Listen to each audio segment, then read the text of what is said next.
Born on 11th March 1910 in Aljustrel, a hamlet of Fatima in Portugal, Giacinta Marto was the 11th and the last daughter of Emanuele Pietro Marto and Olimpia de Jesus.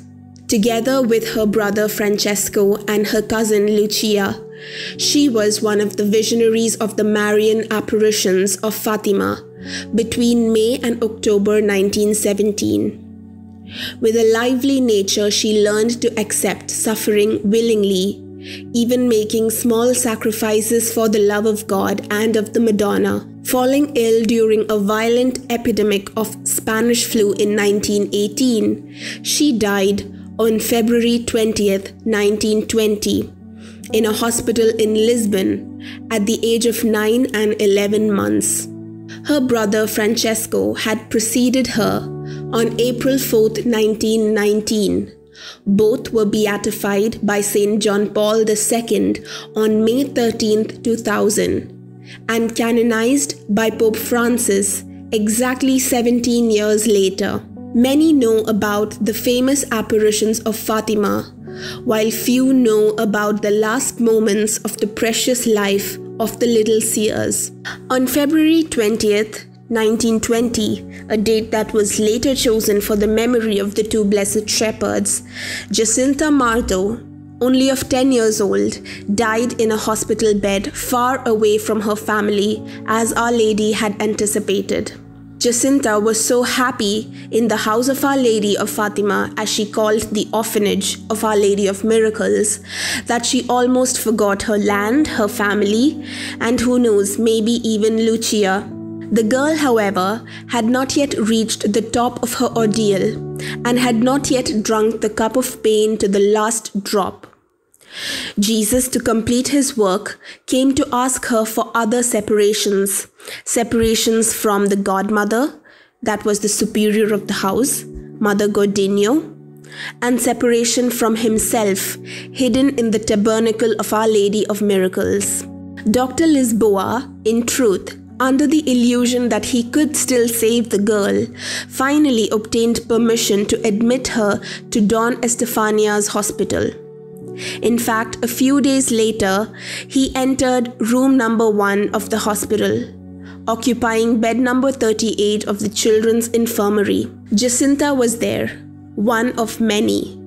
The environment was so cold and desolate. What a difference between that infirmary and the simple room on Estrella Street.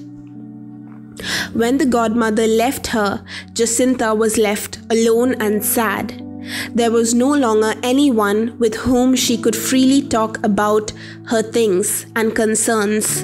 Above all, there was no Jesus.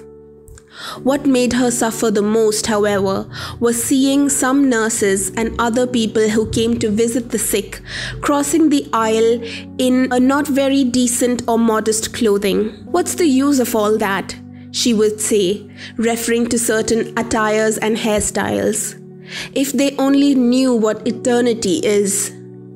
Then, speaking of some doctors whom she judged incredulous, she pitied them, saying, "Poor things, they don't know what awaits them." The girl affirmed that Our Lady had appeared to her again and had communicated to her that the sin that drags most people to perdition was the sin of the flesh. It was necessary to abandon luxury. They did not have to persist in sin as they had done up to then. It was necessary to do penance. Mother Godinho came to visit Jacinta every day. They were delightful moments that the little girl took advantage of with joy to vent her pains and to make her confidences. Together with the religious also came Donna Maria Emilia de Sande and Castro and other friends. Once, her father, Signor Marto, also appeared to see his daughter. But it was a fleeting visit because the good man had to return to Fatima, where other children were in bed and claimed his presence. On February 10th, Jacinta was operated on. She had to suffer immensely since she could not be put to sleep with the ether, but only had local anesthesia due to the extreme weakness in which she found herself. But what made her suffer the most was the humiliation of being undressed. Mother Godinho, who attended the girl up to the moment of the operation, tells us that she cried a lot when she saw her little body in the hands of the doctors. The result of the operation, made by Dr. Castro Freire, assisted by Dr. Elvis, seemed encouraging.